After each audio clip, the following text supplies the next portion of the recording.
let's talk about something that has been taboo for women leaders for a long time: vulnerability.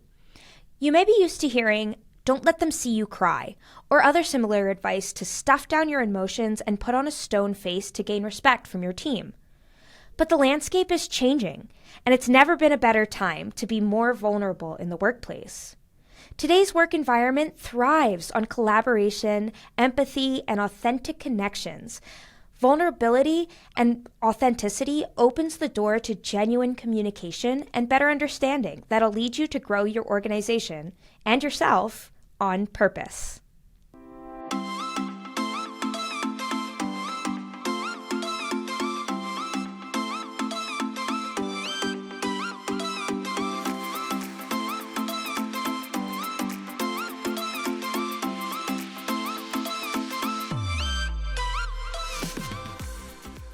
Welcome to Women's Leadership Today podcast, a feature of Women's Leadership Today.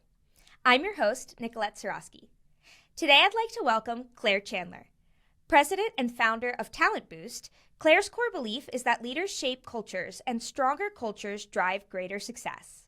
Leveraging nearly 30 years of experience in people leadership, human resources, and business ownership, Claire helps businesses expand without losing their best talent.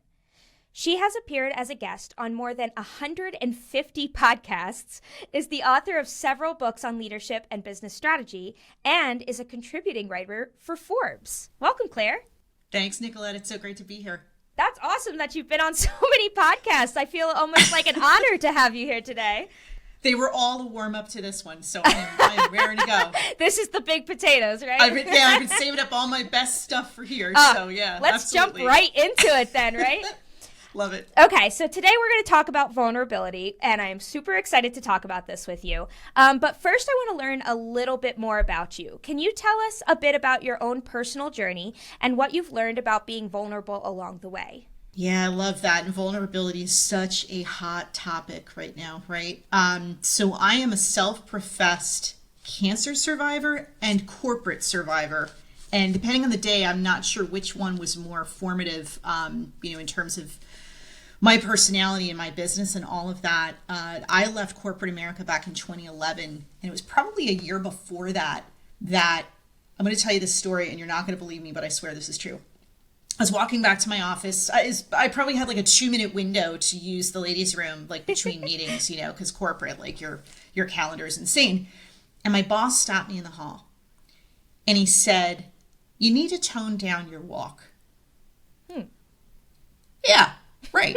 My words exactly. And I'm like, what now? And he goes, your walk, it's so bouncy. It's so happy. And, people are going to wonder, like, if you're up to something, if you know something they don't. And I thanked him for those pearls of wisdom, went back to my office, and spoiler alert, I didn't tone down my walk. I have one of these walks that is bouncy. People have remarked on my walk for my entire life. From my big brother, who used to pick on me because I would walk on my tippy toes, and I don't really know why. I was short as a kid. But people always commented on my walk. And in that moment, I didn't recognize that exchange with my boss for what it was. But then a year later, when I left to jump into the entrepreneurial unknown and form my business around this idea of how I wanted to serve my ideal clients, I looked back at that exchange, and I found it to be so emblematic of many corporate cultures that don't get it, and of many leaders who have this obligation and this amazing opportunity to shape culture, and they miss the point of their leadership role. And so for me, that was the embodiment of a choice to be vulnerable, right? Because I could have easily taken that suggestion as gospel, modified my walk, modified my personality, and gone after just sort of fitting into this tightly lidded box that many, many corporate cultures try to fit people into. And I think people expressing themselves through their walk, through their personality, through aligning their corporate role, their small business, or their entrepreneurial journey with what truly lights them up, is to me the fullest expression of vulnerability, because it is innately human, right? And so again, like during that moment, that exchange, I didn't recognize it for what it was, but it has so magnified since then as what is wrong with a lot of corporate cultures and a lot of people who are given the opportunity and kind of waste that opportunity to be leaders, and what is right about leaders who truly embrace their role in shaping culture and in aligning the right people with their mission in ways that they can be truly authentic. I want to go back to something you just said about leaders who are wasting their opportunities to be leaders. That is so interesting. Can you tell me, what does that look like when you have someone who's in leadership who is just, well, to put it simply, wasting their opportunity, right? Yeah. So to me, people approach leadership for two different reasons. Mm-hmm. They either approach leadership because of the trappings, right? The corner office, the comfy chair, the high salary, the preferred parking spot. And then there's this other class of leaders who understand that leadership is a responsibility. It is not about putting on the role of leadership and pretending to be something you're not. It is all about embracing humility, embracing humanity, and truly expressing yourself in vulnerable and human ways, because that's the way that people will follow you. And so I have very much seen two distinct types of leaders. And it's split quite evenly, right? But or quite simply between the leaders who get it and the leaders who don't. Mm-hmm. It's the leaders who aspire to that corner office because of the prestige, and the leaders who humbly accept the mantle of leadership and understand that it is an awesome responsibility, that they get to shape culture, that they get to have a direct impact on their people's level of engagement, their level of commitment, their ability to align what they deeply believe in with why it matters to the shared mission of the company. And people have a choice. Leadership is a choice. Yeah. It's not something that you are just born into. It's something that you have to choose. And I hope that more people over time will choose it for the right reasons. Yeah, me too. And what you were saying before, it's kind of funny because I've heard that a lot in my career as well, with the tone it down, or the I happen to be someone who gets very excited very quickly, so I've heard that a lot, and I've often gotten this advice, and I have noticed it's been a lot less in more recently, but I often got this advice my favorite one is, right, never let them see you cry. Yeah.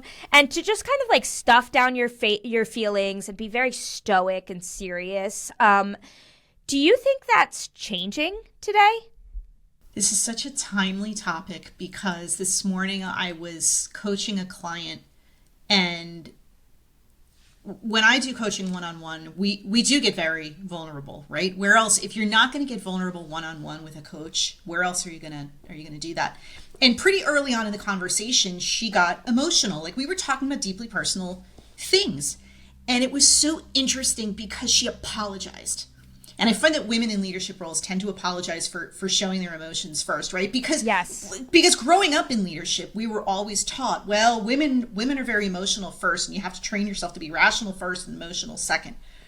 And here's why I think women have an advantage, right? Because we have been conditioned to be nurturers. We have been told that we tend to be more emotional. And I think, quite honestly, we are now entering an era where vulnerability is seen as leadership strength. Mm-hmm. And I think a lot of women in leadership who didn't tone down their walk, who didn't suppress their bubbly, energetic personality, are finding that they are many steps ahead of other leaders who are trying to get comfortable with vulnerability. But coming back to this woman that I was coaching this morning, she apologized for getting emotional. And I said, it's real. Yeah. And the key to being a leader that is followable is that you remind yourself, so that other people can remember it too, that at your core, you're human. And so, and it was interesting because she was like, I'm so good about creating a safe space for people, around me at home and at work to be emotional if they need to. And she said, and I always tell myself, never let them see you cry. And so, we kind of broke that down, and we were working through that because it's like, you don't want to be sobbing at your desk every single day, but you do want to give yourself permission to be human, because that's what other people relate to anyway. I can't tell you how many times I've been in a meeting with a supervisor or HR or something, and I've been upset about something and I started crying, and immediately, before I could even keep going with what I was saying, I stop and I go, I'm so sorry. I'm so sorry that I'm getting emotional. Yeah. And it's really hard because it's like, I don't really have control. I'm not doing that on purpose. That's just who I am. You know what I mean? And so to hear you say, like, you have to remember that we're all human. Like, it just really lifted my soul. Oh, well, I'm glad. Well, and it was interesting because one of the things we were sort of talking about in that coaching moment was the fact that every time we catch ourselves and pull back from expressing any emotion, or even allowing ourselves to sit in that emotion, even if we're behind closed doors, we don't get through it any faster. In fact, it tends to fester. And it tends to fester in negative ways. And if we let it bottle up, we're going to end up expressing it negatively, rather than sitting in that moment, expressing it, or kind of working through it. Because if you just bump up against the edge of that emotion and say, oh, now's not the time, or this is not the role, there's no way around the emotion. The only way is through. So you have to figure out a way and give yourself permission to release that emotion. If not in front of other people, and I get it, find a safe space to go and do that and work through it, because there is no way around it. So I have a question for you kind of around that, Claire. What do we do if we are trying to access our authentic selves, right? We're trying to be more us, more human, and we are getting pushback in the workplace. There are people who don't want us to be like that, or perhaps we need time to process or be emotional, like you said, even in our own time, and people are not willing to give us that time. What do we do in that situation? So I think there are a couple of things. The first thing that we have to remember, and I have to thank millennials for this one, because I think millennials as a generation get a really bad rap. But I think what millennials have demonstrated, especially in the workplace, is they are first and foremost very strong advocates for themselves and what they need. Mm-hmm.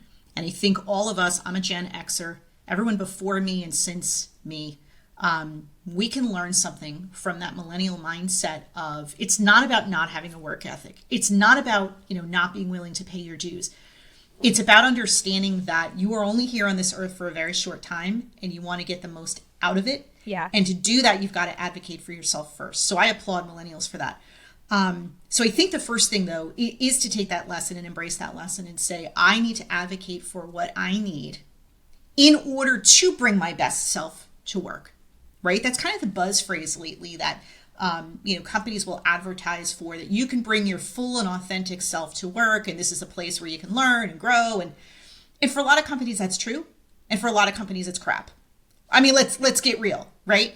This is the new spin on when companies were advertising for people with entrepreneurial spirit. Oh, yeah. And the first time they walked down the hall with a bounce to their step, they were told, no, but don't do it like that, right? So this is sort of that new mantra. And I think so, in addition to advocating for yourself, you also have to be extremely self-aware. Mm-hmm. You have to be self-aware of what motivates you and what brings your fullest gifts to light and into the fast lane, and kind of play to those strengths. But you also have to be aware of whether you are in an environment that fosters that. Yeah. Because companies are not going to necessarily tell you that you're not the right fit for the role or the company that you're in until perhaps it's too late. So in addition to advocating for, this is what I need, and I counsel managers all the time, and I had 2 different conversations today, from managers going, I don't know what this particular person needs. Like, I don't know what motivates them. And I said, have you asked them? Yeah. Right? Because and from the employee side, if you need something in terms of motivation that you're not getting, and your manager has the most direct impact on your engagement, then speak up and say, you know what I need in terms of expectations, or in terms of feedback, or in terms of, the work environment and how I'm going to be the most productive, the most engaged. Say it. And because the manager can't read your mind, and the manager, the employee can't read the manager's mind. So speak up, advocate for yourself, but also be aware enough that the place that you're in now might be even better with a couple of tweaks, or it may not be the right fit for you. And now is a great time to figure out what is. So it's really about like you said, advocation, but also recognizing if you fit. Yeah. A lot of companies, and I deal more with the company side than with the individual employee, but a lot of companies right now are struggling for talent. This war for talent that we have been promised for years was coming is now upon us.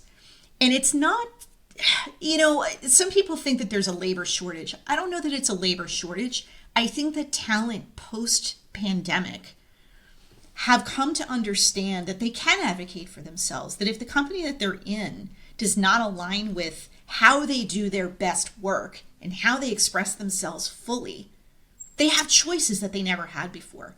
And I think the companies that get that and don't try to force a square peg into a round hole, so to speak, but actually just create an environment where the right talent can come together and support each other in fulfillment of a shared mission, they're the ones that are going to win.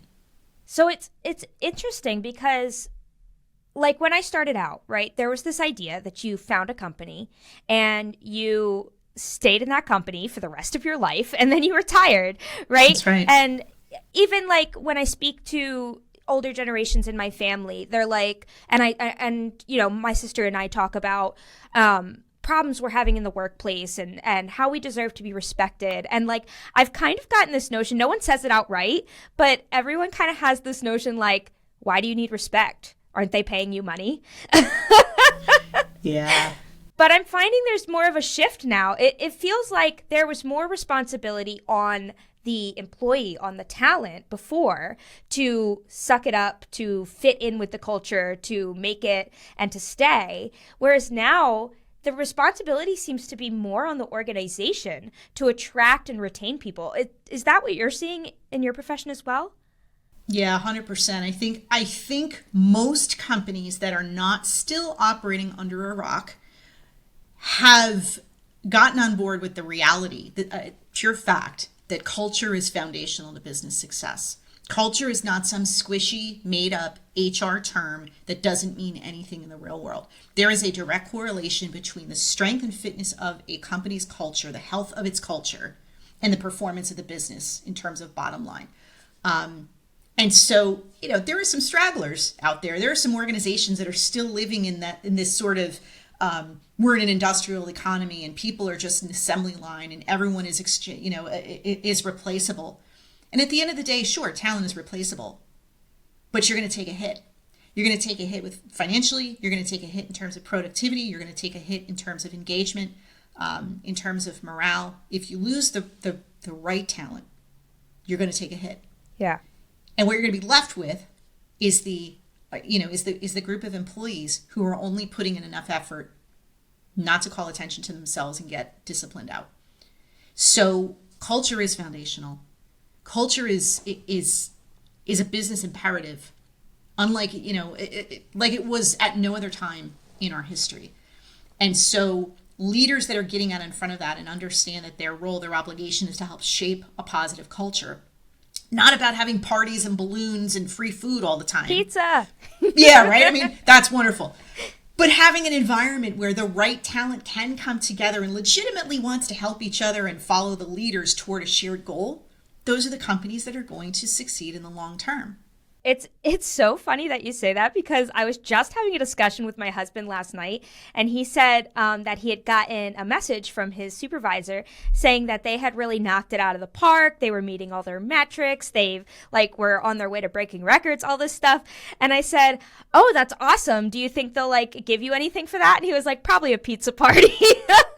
I know. Right? Now listen, I like a good pizza. Right? Yeah. But yeah, I kind of knew where the punchline was going to go, because it's they're breaking records. They're having, they're crushing their milestones. They're far ahead of plan. Here's a pizza pie. Yeah. It's like, really? Really? Let's say there's leaders listening to this podcast right now who are like, that sounds great. I really want to be more vulnerable, and I want my team to be more vulnerable with me, right? That leader who is like, I don't know what she needs. I want to know.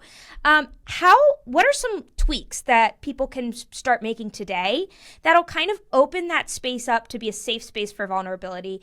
And I think it's important to consider equity in vulnerability, that we're all different and we all need different things and we're all going to express ourselves differently. How can leaders make changes to support that in their work environment? Yeah, I love that. The first thing is to understand that vulnerability cannot be faked, right? So for the leaders who are kind of going, okay, I get it, like vulnerability is a thing now, and I need to figure out how to demonstrate that. You don't demonstrate it by just emulating somebody else's vulnerability, which, by the way, I think is one of the big mistakes of ascending leaders who are trying to they're trying to be inspirational and they're trying to be charismatic. And if you're not a charismatic leader, don't fake that. Mm-hmm. If you are coming up on stage at a town hall and you're following a CEO who is highly charismatic, don't emulate them. Be yourself, right? If you're funny, be funny. I mean, be respectful and, business appropriate and all of that sort of thing. But if you're not, like, don't crack a joke, especially if you're nervous, because that I have seen that backfire. I've seen leaders lose their job over that. Oh, yeah.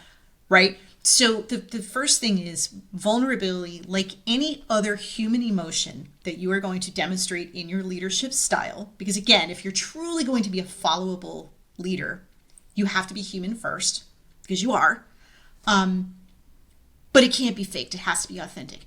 I think one of the easiest ways to demonstrate vulnerability, especially for those who are new at this, and it's going to sound so simple, admit what you don't know. I think one of the other mistakes that leaders make, in addition to emulating other people that they admire but they are completely different from, is to pretend that they have all the answers. And I get it. I get that that's the instinct, especially as you go into higher and higher levels of leadership. Well, they wouldn't have put me in here if they thought that I didn't know all the answers. But here's the thing. Unless you are a company of one, you're not supposed to have all the answers. It's the reason you've hired a team, right? You are supposed to surround yourself with people who balance you out, who fill in your gaps, your blind spots, who challenge you to think in new directions that you would not otherwise have come up with on your own. Right. And so, for the leaders in your audience, I would say the next meeting you go into, just try this. Say, here's what I don't know about the situation in front of us. And fill in that blank. You would be surprised how much your team leans in and goes, wait, I know a piece of that. Or I might know an answer to that, or I might have a resource that can help us find that answer. The fastest way to remind your team that you are human too is to stop pretending you have all the answers, because spoiler alert, they already know. So just acknowledge that, right? That is the fastest way to demonstrate authentic vulnerability.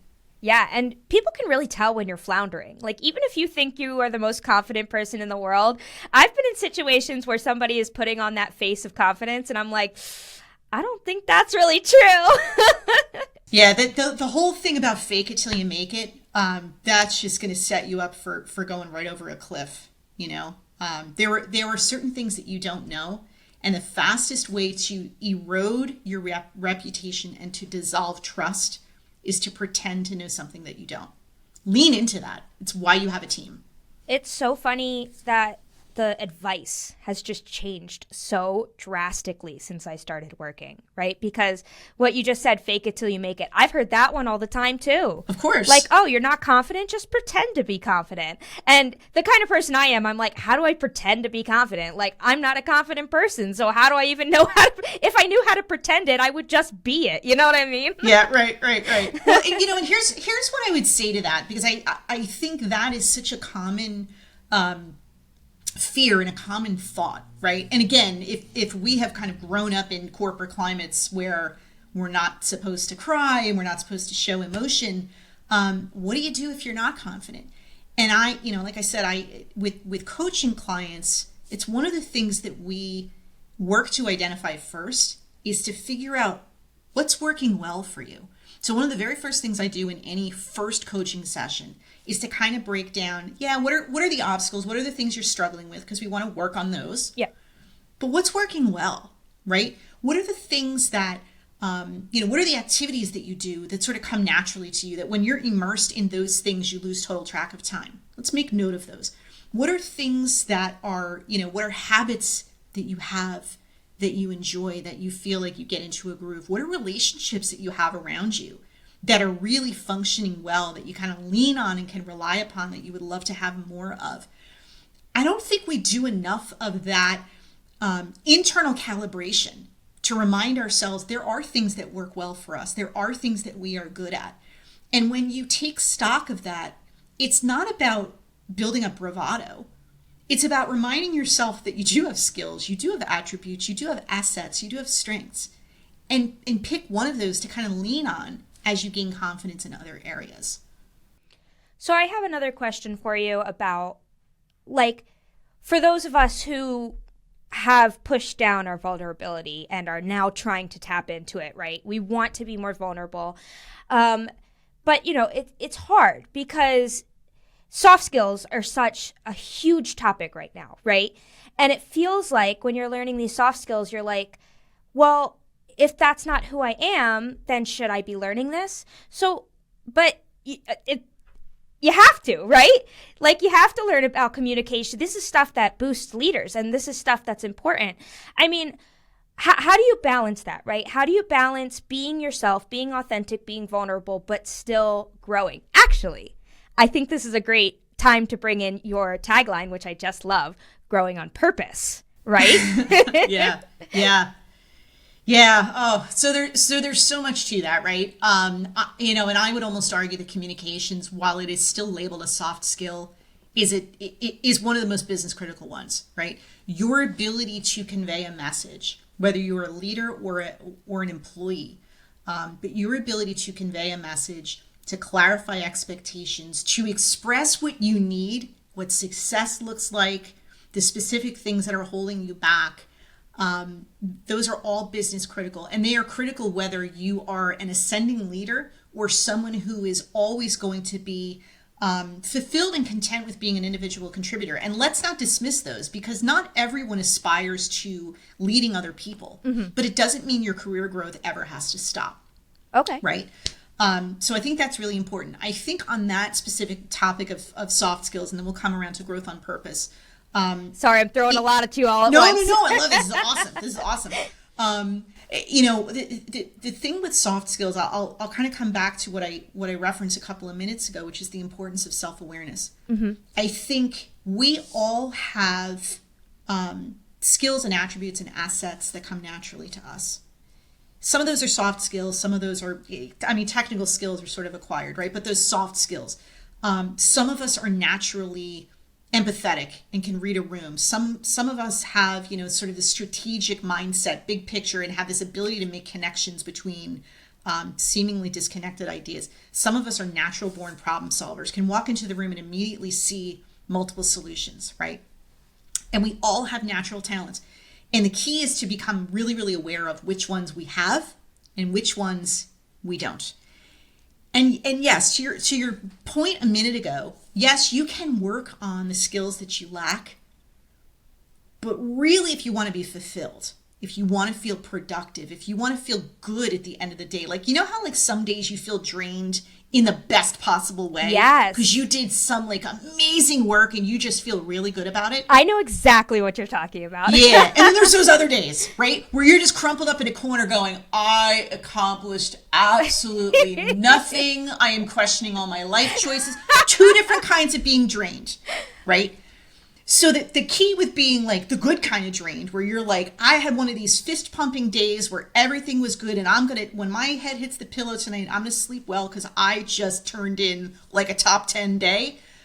The key to getting more of those is to figure out what your natural talents are and spend as much time as possible playing to those strengths. And especially when you're a leader and you're building teams, is to surround yourself with people who balance that out. Because you can't possibly be a natural talent in everything. Right. And so the key is to know what your strengths are, and then to play to those strengths, and then to build teams that can collaborate together and can communicate effectively. And there are ways that you can train that up, right? But do it in a way where people can come together, balance each other out, offer different perspectives in a productive way that moves the needle toward your mission. So speaking of missions, so now that comes to growth on purpose. Yes, here we go. So growth on purpose is my kind of methodology born out of years and years, as you said in my bio, almost 30 years of experience, right? So the first 20 or so spent in corporate, and now as an advisor to corporate. This methodology is all about how companies can expand their businesses without losing their best talent.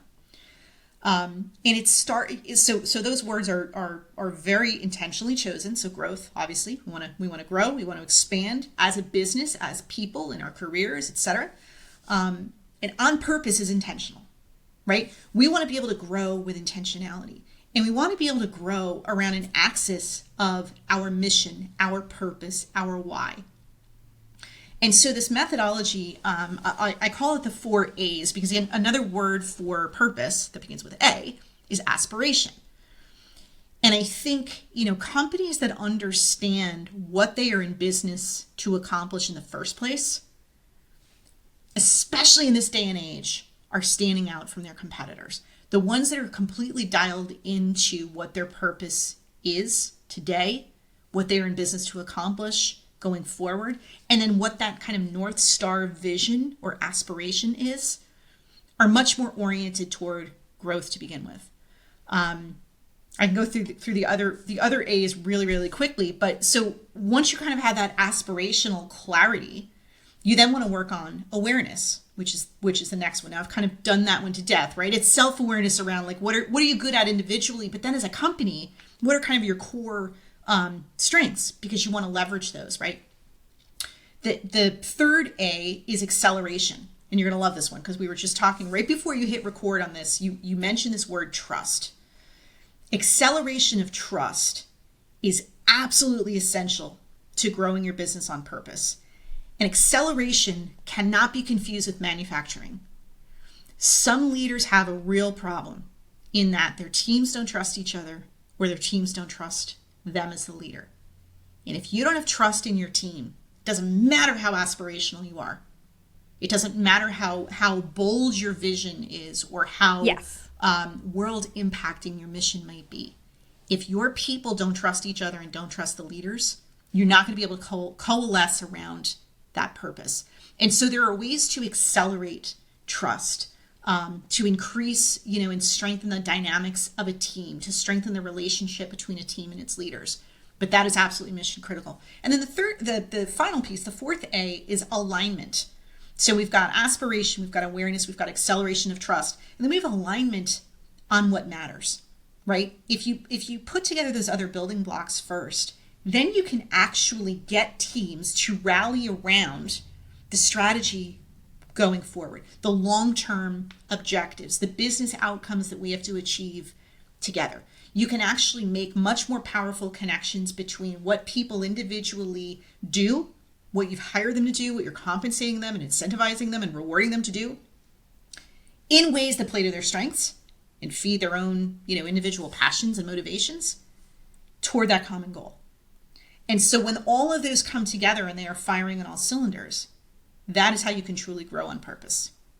I love what you said about trust, and it just makes me think of what we've been talking about this whole time, about how vulnerability can really play into that. Because I've had leaders that I don't trust because they act like they know everything, or they're putting on this bravado or whatever. But I feel like personally, if they had come to me and said hey, I don't know this. Can you help me with this? I feel like I would have trusted them a lot more exactly in that moment. Yeah. And it's amazing, because you're 100% right.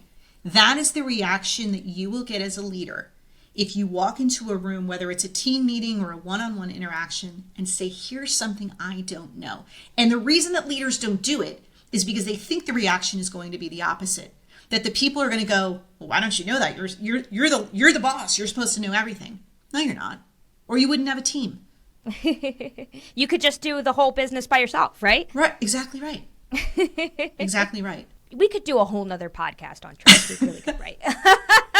That's a whole nother topic for a whole nother day. Yeah. So let's kind of bring it together. We've been talking for a while now, and I don't want to get too off the rails, even though there's literally 100 questions I could still ask you.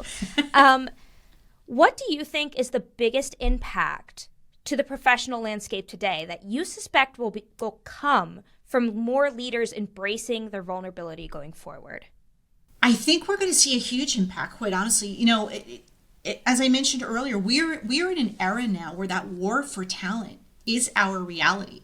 Every company is competing for not just the best talent, but the right talent. And there is a crucial difference between the two, right? I think a lot of companies, again, make mistakes around, you know, we're going to go hire that rock star from our competitor because he or she is just crushing it. Typically a sales role. That's typically where they make this mistake, right? They go, this is like the rainmaker for that company. And so if we hire him or her away, they're going to be a rock star for us. Yeah, they think they could sell a ketchup popsicle to a woman in white gloves, right? Exactly right. And what they discount is that person might be a rock star because that culture is aligned with what is going to make them excel. But your culture is going to be extremely different. I have seen companies merge that were once competitors in the exact same industry, going after the exact same clients and doing a lot of the same work. And their cultures are so different that the merger of the two is just rife with culture clashes and silos and us versus them. And so it's really, really important to understand that fundamental difference between the right talent and the best talent. And so I think when you are competing for the right talent, and that talent is out there advocating for themselves much more vocally, and understanding, most of them, and they're all starting to understand that they have more choices out there in the market than they ever did. I mean, it's a candidate's market. Let's not discount that. And for the foreseeable future, it will continue to be. I think employees in general have much more say in terms of the roles that they have, the compensation to a certain extent, and the environment within which they are willing to play than they ever did before. Yeah. And so companies that get that, right? This isn't a passing phase. This is not some hot trend. This is where we are. The companies that get that and that understand that we have to put leaders at the top who don't walk around saying, do as I say, not as I do, but truly walk the walk and truly model the behavior that they want to see throughout their culture. Those are the ones that are going to have a competitive edge for a long time to come. It sounds like a bright future, right? I mean, it already is. It's kind of going already in that direction. Absolutely. And I can only imagine that it's going to, I always hate using this word, foster. It's going to foster better leaders in the future, too. It is going to require of leaders a different skill set. You touched upon it before. Soft skills, absolutely. Vulnerability, 100%. Being intentional about building and preserving trust is going to be mission critical. Yeah. It's going to require a completely different success profile in leaders of companies. So I just want to ask you one more thing. Sure. This one's a little bit more fun. Not that the whole conversation has been fun. What is like a quick tip you could give someone if they're like, Claire, this has been awesome. I'm really inspired. I want to be more authentic. I want to be more vulnerable. What can I, after I turn off this podcast, what can I do immediately? So I'm gonna embrace my own unique personality and give you two things. Okay. One thing immediately, while your audience is still listening to this, because I'm sure most of them have their phone out, is go to clairechandler.net/roadmap. There is a free download of that growth on purpose methodology that I very quickly kind of walked through, that your audience can go and download and sort of, pour over a little bit more in detail. Amazing. Cool. The other thing, though, is to go back to that story of that leader, and I'm using air quotes for those of you who are not watching me on video. I'm using air quotes because, as I said, there were two very distinct classes of leaders. But going back to that exchange, the year or so before I left corporate, with that leader who advised me in all his wisdom to tone down my walk, I would say to you as a leader, wherever you are in your career, whether you are a leader for the first time, this is your kind of last hurrah, anywhere in between, never tone down your walk for anyone. I love it. Oh my God. And I'm going to bounce right out of the studio today, Claire.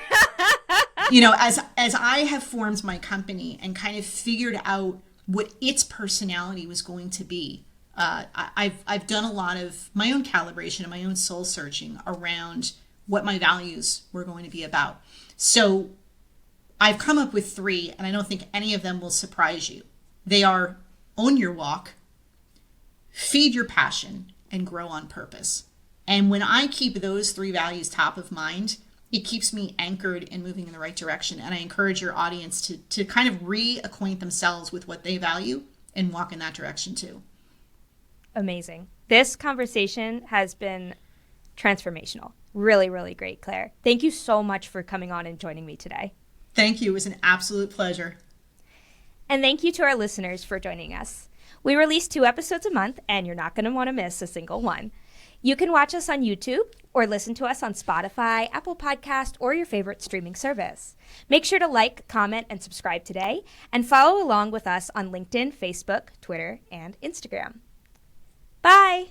Thank you for listening. The Women's Leadership Today podcast is just one feature of the Women's Leadership Today community.